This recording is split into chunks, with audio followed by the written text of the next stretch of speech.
Radio Libre, 17h-18h du mardi au jeudi. Et en replay, 21h-22h. La web radio Tam Tam, ça gère. Ok. Et on est toujours en compagnie de Anna, Héloïse. Ah non, Anna, elle est partie. Eh bah oui. Alexandra, Julien et David.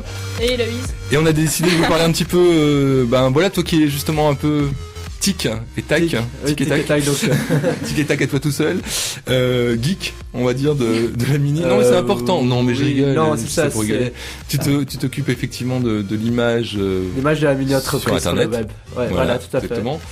Et donc on va parler d'Instagram qui annonçait hier qu'ils allaient être les propriétaires de vos photos si vous avez un petit compte sur Facebook. Voilà, donc surtout vous allez pouvoir les vendre à des méchants publicitaires. Donc ça a donné des palpitations un petit peu tout le monde hier. Eh bien on apprenait ce matin en fait grâce aux Inrock d'ailleurs que finalement ce n'était pas tout à fait ce qu'a voulu exprimer le président de Instagram. Il s'est trompé en fait. Ouais, tu m'étonnes.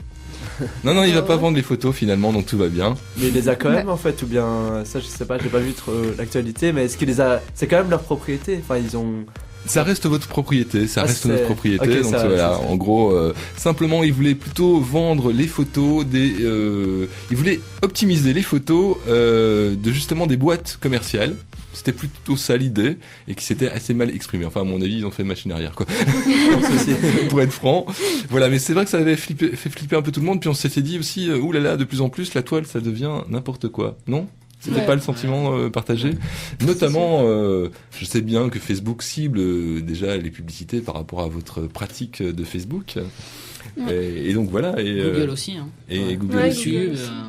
Mais un peu tous les sites, non? Dans tous les sites YouTube, on a nos vidéos, tous les liens vidéo. Par exemple, si on regarde plus une vidéo de telle chanson, ils vont nous mettre comme première chanson disponible, ce sera celle-là. Ou YouTube, ce sera les publicités. Si on a acheté récemment non, Facebook sera une publicité si on a acheté récemment un fauteuil en ligne, par exemple. Pour les maisons, ils vont nous donner des liens vers des magasins en ligne. Il n'y a même pas besoin d'acheter en plus. Hein. Il n'y a même pas besoin d'acheter. Tu visites un site et puis clac, t'as le truc qui arrive. Ah tiens. C'est bizarre, moi j'en reçois des pubs pour la Redoute maintenant que Enfin, je ne sais pas, je vais pas m'acheter un plaid pour l'hiver. Enfin bon, vous savez que c'est la fin du monde demain. Oui. Et oui, donc c'est le dernier jour avant la fin du monde. C'est la fin du monde pour certains, peut-être, je ne sais pas. Est-ce que vous avez bien travaillé Ouais. On a fait ce qu'on pouvait. Et ce sera quand même la fin du monde, je pense. Même si c'est pas vrai. On va vous parler de la fin du monde dans un instant alors. Et vous allez nous créer un petit scénario de fin du monde. Tiens, justement, moi, salut, j'ai 12 ans et j'aimerais bien avoir un anniversaire de fête de fin du monde. Comment je fais? Qu'est-ce que vous allez me proposer là des Dream Factory? Alors déjà, comme ce sera la fin du monde, ce sera un truc encore plus inoubliable. Ce sera non, voilà, c'est ça. Ce sera la dernière fois. Voilà, ce sera la dernière fois, et donc vous n'oublierez pas. Et ce sera déjà à 12 ans, donc et la fin du monde sera vraiment sportif. Vous allez bouger, vous allez mourir pendant l'anniversaire, je pense.